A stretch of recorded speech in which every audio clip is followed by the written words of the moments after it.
Dans un village reculé, niché au creux d'une vallée boisée, un mystère grandissait dans l'ombre. Chaque matin, des habitants découvraient que des objets avaient disparu. Une bourse, un outil, parfois même de la nourriture. Personne ne voyait ni n'entendait rien. Juste un vide, une absence, un sentiment d'insécurité grandissant. Les soupçons s'étaient rapidement tournés vers un homme que tous regardaient avec méfiance. Il vivait en retrait, dans une cabane en bordure de la forêt, évitant les conversations et se tenant à l'écart des autres. Surtout, il ne dormait jamais la nuit. Il rôdait, silencieux, insaisissable. Les rumeurs s'amplifièrent, et bientôt, le village décida d'agir. Ils allaient surveiller, piéger le coupable, mettre un terme à cette peur invisible qui s'insinuait dans leur nuit. Mais ce qu'ils allaient découvrir était bien différent de ce qu'ils avaient imaginé. Car parfois, le danger ne vient pas de là où on l'attend. Et derrière chaque ombre se cache une vérité que personne ne veut voir. Le village dormait sous un ciel d'encre, ses ruelles étroites noyées dans l'obscurité. Seules quelques lanternes vacillaient encore aux fenêtres, vestiges de la vie diurne qui s'éteignait peu à peu. Au loin, une chouette ulula, brisant le silence de la nuit. Tous dormaient, tous, sauf lui. Il était là, tapi dans l'ombre, le souffle retenu. Il connaissait chaque recoin du village, chaque pierre dissimulant un passage, chaque porte qui grinçait à peine. Il attendait que le silence soit absolu, que le moindre bruit soit absorbé par la nuit. Puis il bougea. Glissant entre les maisons, il avançait avec une précision inquiétante. Ses pas ne faisaient aucun bruit, ses gestes étaient mesurés. Il longea le mur d'une grange, contourna le puits central et s'arrêta devant une maison modeste, à la lisière du bois. Il la connaissait bien. C'était celle de Thomas, un fermier qui, chaque jour, s'épuisait au champ avant de sombrer dans un sommeil profond. Un filet de lune éclaira brièvement la porte arrière de la maison. Il savait que cette porte n'était jamais vraiment fermée. D'un geste lent, il posa la main sur le bois rugueux. Il appuya doucement. Le battant s'ouvrit sans résistance, dans un silence parfait. Il entra. L'obscurité régnait à l'intérieur. Seul un tison mourant rougeoyait dans l'âtre, projetant des ombres fantomatiques sur les murs. Il savait où aller. Ses pas le guidèrent vers la table centrale, où Thomas déposait chaque soir quelques pièces après avoir vendu ses récoltes. Il effleura le bois du bout des doigts et trouva ce qu'il cherchait, une petite bourse de cuir. Il l'ouvrit à peine, sentant le poids des quelques pièces qu'elle contenait. Ce n'était pas grand-chose, juste assez. Il referma la bourse et la glissa sous sa cape. Puis il recula, prêt à disparaître dans la nuit, à redevenir une ombre sans nom. Mais un bruit lui fit tout arrêter. Un grincement. Là-haut, à l'étage. Un lit qui bougeait. Un souffle retenu. Il s'immobilisa, son cœur battant plus vite. Quelqu'un était éveillé. Il scruta l'obscurité, à l'affût du moindre mouvement. Peut-être ne était-ce qu'un geste inconscient de Thomas dans son sommeil ? Peut-être allait-il se rendormir aussitôt ? Il attendit. 1 seconde, 2 secondes. Le silence revint. Doucement, il recula vers la porte, prenant garde à ne pas heurter quoi que ce soit. Il était presque dehors lorsqu'un autre bruit le figea, un craquement sur le palier de l'escalier. Cette fois, il n'y avait plus de doute. Quelqu'un descendait. Tirait. Son instinct lui hurla de fuir. Il bondit dehors, refermant la porte aussi discrètement que possible. Il s'éloigna rapidement, se fondant dans la nuit avant que la lune ne puisse trahir sa silhouette. Derrière lui, la maison de Thomas restait immobile. Mais il savait que quelque chose venait de changer. Ce n'était qu'une question de temps avant que quelqu'un ne parle, avant que la peur ne se répande. Avant que les soupçons ne deviennent des certitudes. Il savait qu'il existait. Et bientôt, il voudrait le trouver. L'aube se leva sur le village dans une brume légère, enveloppant les maisons d'un voile grisâtre. L'air était frais, chargé de l'odeur humide de la terre et du bois des maisons encore endormies. Dans les champs, quelques silhouettes commençaient à s'animer, préparant une nouvelle journée de labeur. Thomas, le fermier, sortit de chez lui en s'étirant. La nuit avait été calme, du moins le croyait-il. Il se frotta les yeux, observa un instant son potager encore couvert de rosée, puis se dirigea vers l'abreuvoir de ses bêtes. Mais lorsqu'il retourna à l'intérieur pour prendre ses outils, quelque chose le fit s'arrêter net. Il fixa la table en bois massif, le souffle suspendu. Sa bourse avait disparu. Tirait. Un frisson remonta le long de sa colonne vertébrale. Il s'approcha lentement de la table, comme s'il espérait que la bourse réapparaisse sous un autre angle de vue. Mais elle n'était pas là. Il jeta un regard circulaire dans la pièce, cherchant un signe, une explication. Il fouilla le sol, le rebord des fenêtres, les étagères. Peut-être l'avait-il déplacé sans s'en souvenir ? Mais non, il savait qu'il l'avait laissé là, comme il le faisait chaque soir. La panique se transforma rapidement en colère. Quelqu'un était entré chez lui. Thomas marcha d'un pas rapide vers la place centrale du village, le visage fermé. Lorsqu'il arriva, Pierre, le boulanger, et Bertrand, le forgeron, discutaient déjà devant la boulangerie. « On m'a volé cette nuit » lança Thomas, sa voix rauque et emplie d'une tension qu'il peinait à contenir. Pierre cessa de pétrir sa pâte, levant un sourcil. Volé? Qu'est-ce qu'on t'a pris? Ma bourse. Je l'avais laissée sur la table, comme toujours. Ce matin, elle a disparu. Un silence pesant suivit ces paroles. Bertrand échangea un regard avec Pierre. C'est pas la première fois, dit le forgeron après un instant. Thomas le regarda, surpris. Comment ça? Pierre s'essuya les mains sur son tablier et hocha la tête. Des choses disparaissent depuis quelques semaines. D'abord, c'était de petites choses. Une poule chez Émile, une faucille chez Bertrand. Rien qui ne vaille la peine d'en parler. Mais si on en est à l'argent maintenant, ça veut dire que ça empire, conclut Bertrand en croisant les bras. Le malaise s'installa parmi les hommes présents. Aucun d'eux ne voulait l'admettre, mais une vérité commençait à émerger. Quelqu'un parmi eux n'était pas digne de confiance. Et si c'était lui? Cette phrase, murmurée par un des villageois, changea l'atmosphère. Tous savaient de qui il parlait. Lui, l'homme de la cabane, à la lisière du bois. Celui qui vivait seul, qui parlait peu, qui n'apparaissait qu'en de rares occasions au village. Celui que personne ne connaissait vraiment. Ça fait des semaines qu'on entend du bruit la nuit, ajouta quelqu'un. Il est toujours éveillé, il erre après le coucher du soleil. Vous l'avez déjà vu travailler avec nous au champ? Renchérit Bertrand. Non, il ne fait rien comme nous. Il vit à l'écart, et maintenant, des choses disparaissent. L'idée germa rapidement dans les esprits. Il voulait une explication, un coupable. Et qui mieux qu'un étranger parmi eux, quelqu'un de différent, pour porter ce rôle? On devrait aller lui parler, déclara Thomas, le regard dur. Non, corrigea Bertrand. On devrait le prendre sur le fait. Le plan se forma en quelques minutes. Ils allaient organiser une surveillance cette nuit, se poster aux endroits stratégiques et attendre. S'il était vraiment le responsable, ils le découvriraient. Mais pendant que le village se préparait à traquer leurs suspects, un autre regard les observait en silence. Louis, caché derrière un tonneau près de la forge, avait tout entendu. Il savait ce qu'ils allaient faire. Et il savait qu'ils avaient tort. Parce que lui, il avait vu. La nuit précédente, alors que l'ombre se faufilait dans le village, il avait observé depuis sa fenêtre. Il avait vu cette silhouette glisser entre les maisons. Mais elle n'était jamais entrée chez Thomas. Elle s'était arrêtée. Elle avait observé, puis était repartie vers la forêt. Alors si ce n'était pas lui, qui était le vrai voleur? Le soleil commençait à décliner sur le village, projetant des ombres allongées sur les pavés irréguliers. L'air du soir portait encore la chaleur de la journée, mais une tension palpable flottait parmi les habitants. Après la découverte du vol chez Thomas, la méfiance avait grandi, et tout le monde parlait en chuchotant, jetant des regards soupçonneux aux alentours. Louis, lui, restait en retrait. Assis sur le muret en pierre du vieux cimetière, il observait le village d'un œil attentif. Il était jeune, trop jeune pour être pris au sérieux par les adultes, mais cela ne l'empêchait pas de comprendre ce qui se passait. Et surtout, il savait quelque chose qu'ils ignoraient. Tout avait commencé 2 nuits plus tôt. Louis avait toujours eu du mal à s'endormir. Le silence pesant du village après la tombée de la nuit l'effrayait presque autant que les bruits indistincts qui semblaient parfois résonner dans l'obscurité. Cette nuit-là, incapable de trouver le sommeil, il s'était levé et s'était approché de la fenêtre de sa petite chambre. C'est là qu'il l'avait vue.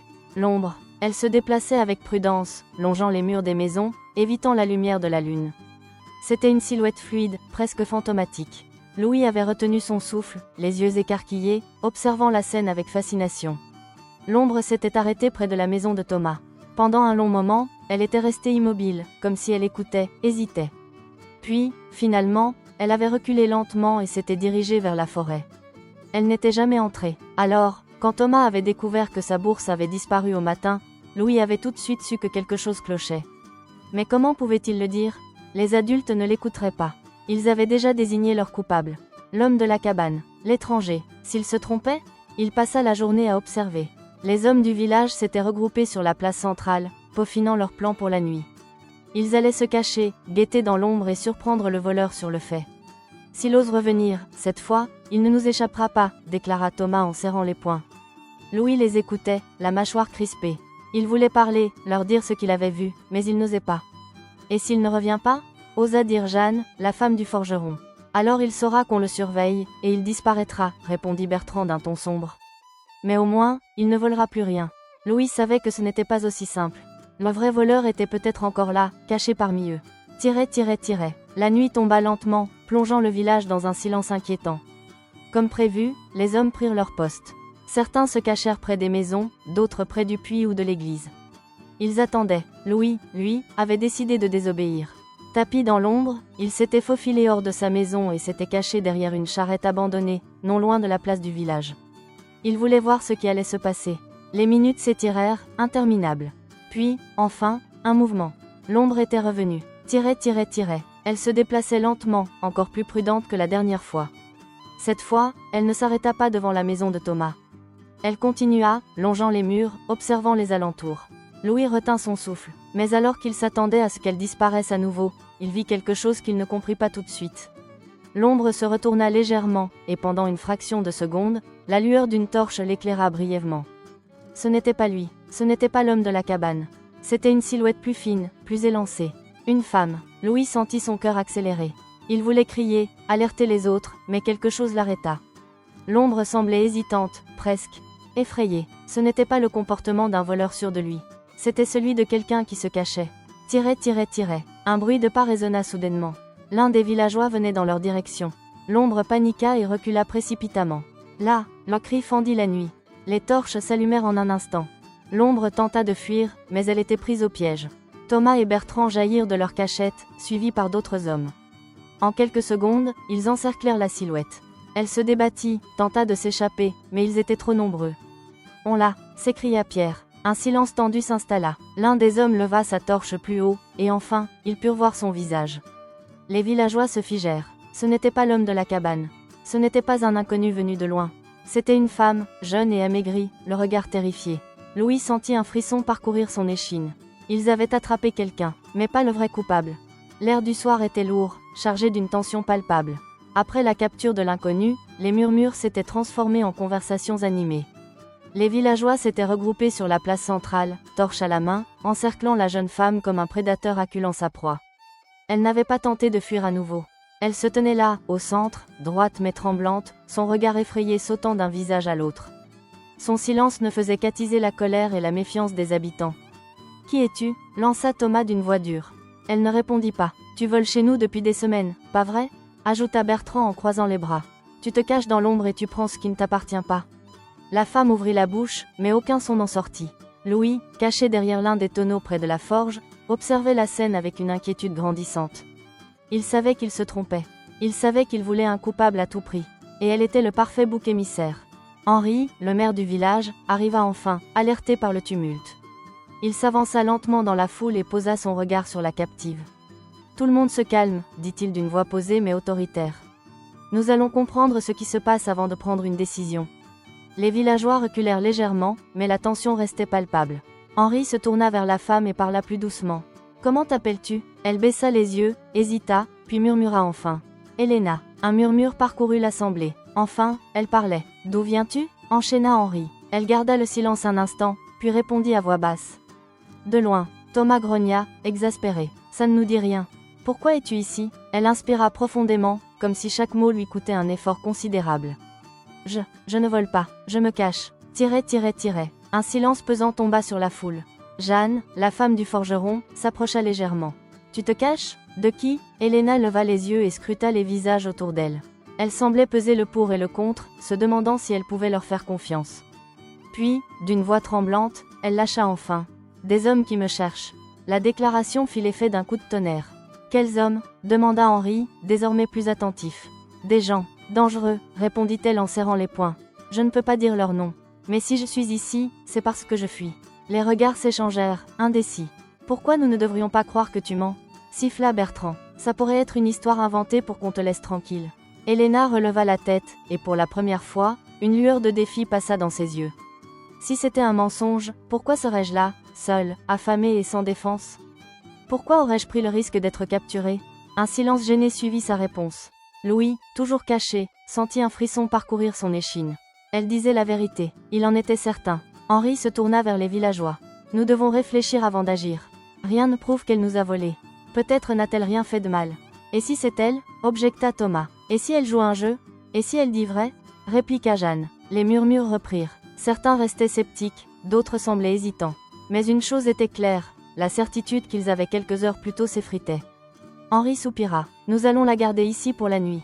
Sous surveillance. Et après ? Demanda Bertrand. Nous aviserons demain. Elena fut enfermée dans la remise de la vieille grange, sous la garde de Jeanne et de Pierre. On lui apporta un peu de pain et d'eau, mais personne ne lui parla vraiment. De son côté, Louis ne trouva pas le sommeil. Il savait que quelque chose clochait. Si Elena disait vrai, alors le véritable voleur courait toujours. Et s'il était encore là ? Alors cette nuit, il frapperait peut-être à nouveau. Dans l'obscurité, quelque part à la lisière du village, une autre ombre se mouvait en silence. Elle observait, elle attendait, et bientôt, elle frapperait de nouveau. La nuit était lourde, oppressante. Le village, malgré son apparente quiétude, était en alerte. Derrière les volets fermés, derrière les portes verrouillées, chacun veillait d'une oreille attentive, craignant que le véritable voleur ne frappe encore. Mais au centre de toutes les préoccupations, c'était Elena qui occupait les pensées des villageois. Enfermée dans la remise attenante à la grange, elle était assise dans un coin, le dos contre le mur de bois froid. Une torche accrochée au mur diffusait une lumière tremblotante, projetant des ombres mouvantes sur ses traits fatigués. Jeanne et Pierre, chargés de la surveiller, gardaient leur distance, observant l'étrangère avec une prudence teintée de curiosité. Elle ne tentait pas de fuir. Elle ne demandait rien. Elle restait là, le regard baissé, comme résignée à attendre son sort. Mais au fond d'elle, elle savait qu'elle ne pouvait pas rester silencieuse éternellement. Pendant ce temps, à l'intérieur de la maison du maire, Henri discutait avec Thomas et Bertrand. « Nous devons décider quoi faire d'elle, » dit Bertrand en croisant les bras. « On ne peut pas la garder indéfiniment. »« Je suis d'accord, » approuva Thomas. « On a peut-être attrapé une voleuse, ou peut-être pas. Mais si elle ment et qu'on la laisse partir, elle reviendra peut-être nous voler à nouveau. » Henri hocha la tête. « Et si elle dit vrai ?» rétorqua-t-il. « Si elle ne faisait que fuir quelque chose de pire ?» Thomas grogna, peu convaincu. « Peu importe ce qu'elle fuit, ce n'est pas notre problème. Tu es prêt à la condamner sans preuve ?» Un silence tomba sur la pièce.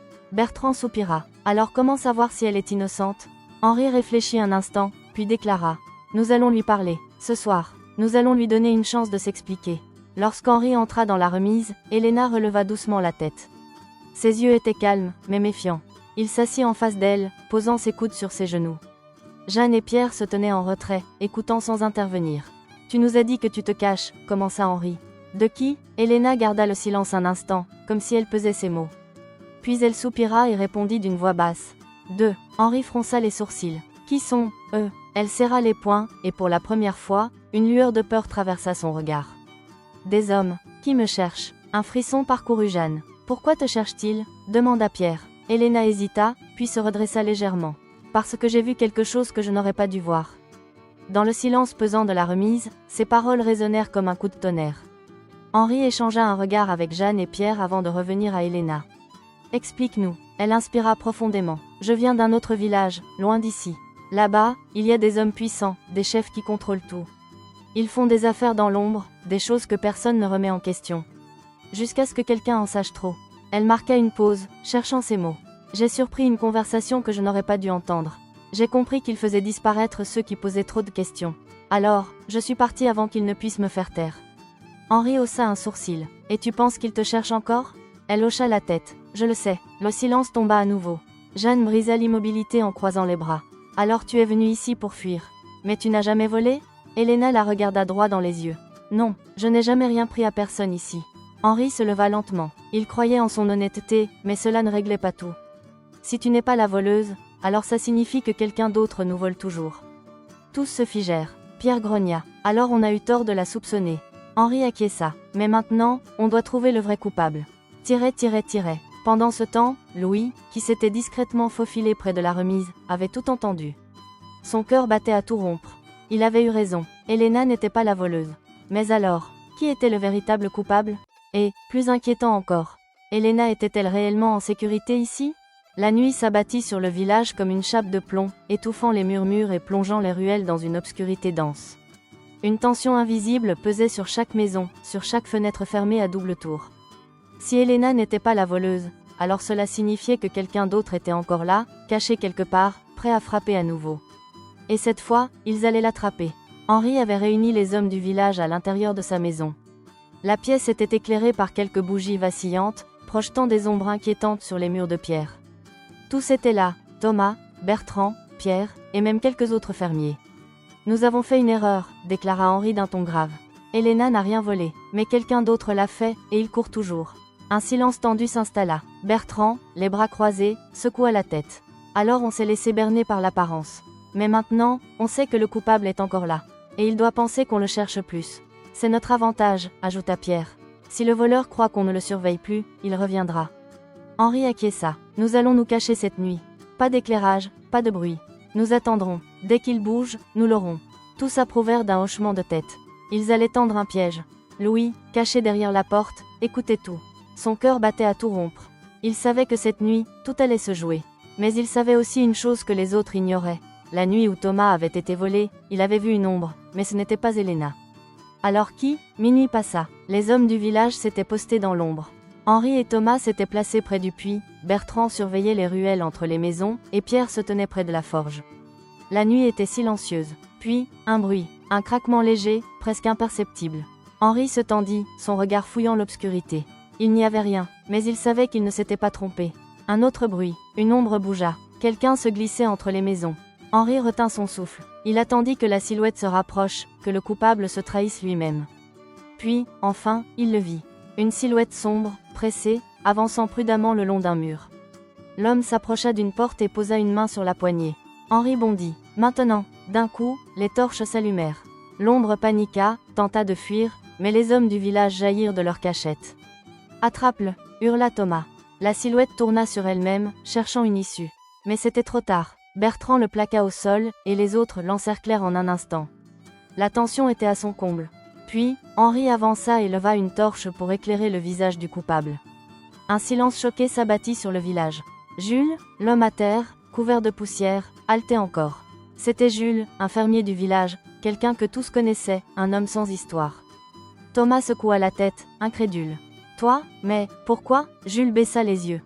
Il se tut, visiblement écrasé par la honte. « Parle, Jules » ordonna Henri, la voix plus calme. « Pourquoi as-tu fait ça ?» Jules inspira profondément avant de répondre, la voix brisée. « Parce que je n'avais pas le choix. » Tous se regardèrent, interdits. « Explique » insista Henri. Jules soupira et baissa la tête. « Ma ferme, elle va mal. J'ai perdu une partie de mes récoltes à cause de la sécheresse, et je devais de l'argent. Beaucoup d'argent. J'ai essayé de m'en sortir, mais je ne voyais pas d'autre solution. » Thomas serra les poings. « Alors tu nous as volés ? Plutôt que de demander de l'aide ?» Jules serra la mâchoire. « Je ne voulais pas qu'on me regarde comme un incapable. Je pensais juste prendre un peu, juste assez pour passer l'hiver. » Mais, ça a continué. Un silence pesant suivit ses paroles. Henri ferma les yeux un instant, puis déclara. « Tu aurais dû parler. » Jules ne répondit rien. « Mais maintenant, on va réparer ça. » Bertrand haussa un sourcil. « Le réparer ? Il a volé tout le village. »« Oui, et il va tout rendre, » répliqua Henri avec fermeté. « Et après, il travaillera pour la communauté, jusqu'à ce que sa dette soit remboursée. » Jules hocha la tête, vaincu. « Je le ferai. » L'affaire était réglée, mais une autre question restait. Elena, elle, n'avait jamais volé. Elle avait été accusée à tort. Henri se tourna vers elle. « Tu peux rester. » Elle le fixa, surprise. « Pourquoi ? Parce qu'ici, on protège les nôtres, » répondit Jeanne. Un frisson parcourut Elena. Pour la première fois depuis longtemps, elle se sentit en sécurité. Elle n'était plus une fugitive. Elle avait trouvé un foyer. Le village retrouvait peu à peu son calme, mais un malaise persistait. Jules, le voleur, avait été démasqué et avait promis de rembourser ce qu'il avait pris. Pourtant, la trahison laissait un goût amer dans la bouche des villageois. Comment un homme qu'ils côtoyaient depuis des années avait-il pu leur faire ça ? Ce matin-là, le ciel était couvert de nuages lourds, reflétant l'ambiance pesante qui régnait sur la place centrale. Jules se tenait devant la mairie, les épaules basses, entouré des villageois venus entendre la décision finale d'Henri. Henri prit la parole d'un ton posé mais ferme. « Nous avons tous été trompés. Jules nous a volés, nuit après nuit, pendant que nous dormions en pensant être en sécurité. » Un murmure parcourut l'assemblée. Bertrand croisa les bras, la mâchoire serrée. « Et maintenant, il s'en sort juste comme ça ?» Jules, qui n'avait pas levé les yeux depuis le début, inspira profondément avant de parler. « Non, Bertrand, je ne m'en sors pas, juste comme ça. » Son regard, rempli de honte, balaya l'assemblée. « Je sais ce que j'ai fait, et je sais que je ne pourrai pas récupérer votre confiance du jour au lendemain. Mais je vais travailler, chaque jour, pour réparer mes erreurs. Je vais rendre tout ce que j'ai pris et aider chacun d'entre vous du mieux que je peux. » Un silence pesant suivit ces paroles. « Et nous devrions te croire ?» lança Thomas, toujours méfiant. Jules hocha la tête. « Je ne vous demande pas de me croire aujourd'hui. Mais laissez-moi vous le prouver. » Henri observa les visages des villageois. Certains semblaient hésitants, d'autres toujours en colère. Finalement, il trancha. Il travaillera pour la communauté. Il aidera dans les champs, à la forge, où nous aurons besoin de lui. Et ce, jusqu'à ce que sa dette soit payée. « Et s'il recommence ?» demanda Pierre. « S'il recommence, nous n'aurons plus cette conversation, » déclara Henri d'un ton sans appel. Jules déglutit, conscient du poids de ses mots. Pendant ce temps, un peu en retrait, Elena observait la scène avec une attention particulière. Elle comprenait la colère des villageois. Elle comprenait aussi Jules. Elle savait ce que c'était que d'être poussée à faire des choses par peur ou par nécessité. Elle prit une profonde inspiration et s'avança. « Tous se tournèrent vers elle lorsqu'elle parla. J'ai passé ma vie à fuir, à survivre seule. Et je peux vous dire une chose, la solitude détruit plus qu'elle ne sauve. Son regard croisa celui de Jules. Ce qu'il a fait est mal. Mais ce qu'il fait maintenant, c'est essayer de réparer. Et ça, c'est plus que ce que beaucoup auraient fait. Jules sembla surpris. Il ne s'attendait pas à ce que quelqu'un prenne sa défense, encore moins Elena. Les villageois se regardèrent, hésitants. Puis Jeanne hocha la tête. Elle a raison. Petit à petit, la tension se dissipa. Jules avait encore un long chemin à parcourir, mais un premier pas avait été fait. Elena, elle, savait qu'elle avait trouvé quelque chose ici. Peut-être pas une famille, pas encore. Mais un endroit où elle n'était plus une étrangère. Un endroit où elle pouvait, pour la première fois depuis longtemps, envisager l'avenir autrement que dans la fuite. Et alors que les nuages se dispersaient lentement, laissant passer un rayon de soleil, elle sut qu'elle avait fait le bon choix en restant. Le village, bien que soulagé d'avoir découvert le véritable voleur, n'avait pas retrouvé sa sérénité d'antan. La trahison de Jules pesait encore sur les esprits, et bien que son engagement à réparer ses erreurs soit accepté, la confiance brisée mettait du temps à se reconstruire. Mais une autre question demeurait en suspens.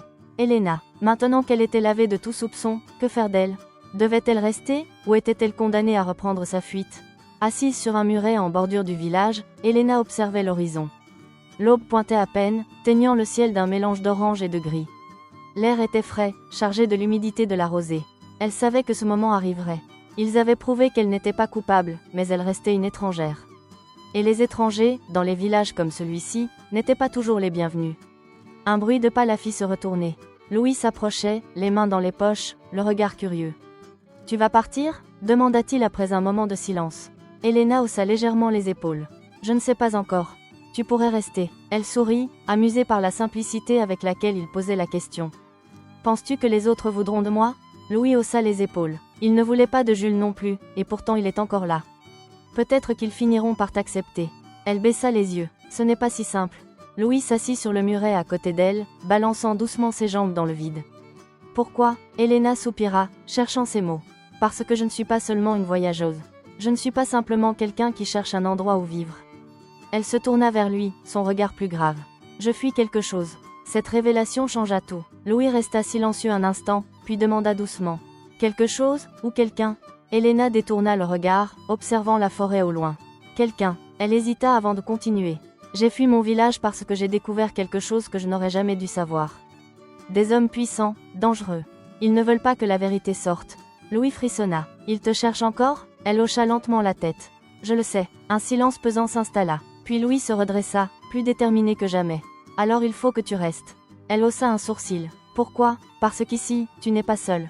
Ce matin-là, lorsque les villageois se réunirent autour du puits comme ils le faisaient chaque jour, Henri prit la parole. Nous devons prendre une décision. Tous savaient de quoi il parlait. Elena, qui se tenait en retrait, écoutait sans dire un mot. Elle a été accusée à tort, et nous avons failli la chasser pour un crime qu'elle n'a pas commis. Maintenant qu'elle est innocente, la question est simple. A-t-elle une place parmi nous?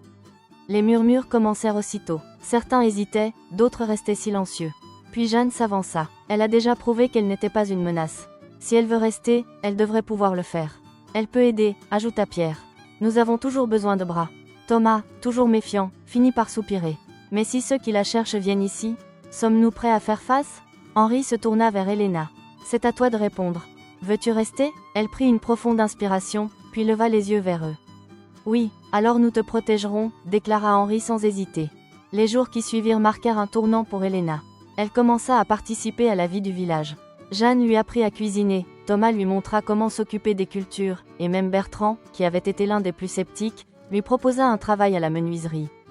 Petit à petit, elle cessa d'être une étrangère. Elle devenait l'une des leurs. Mais elle savait que le danger n'était pas écarté. Elle savait que, quelque part, quelqu'un la cherchait encore. Une nuit, alors que tout le village dormait paisiblement, Elena veillait. Assise sur un muret, les yeux fixés sur la route menant hors du village, elle attendait. Elle savait que tôt ou tard, son passé la rattraperait. Mais cette fois, elle ne serait pas seule. Car désormais, elle avait un foyer. Et un foyer, ça se défend.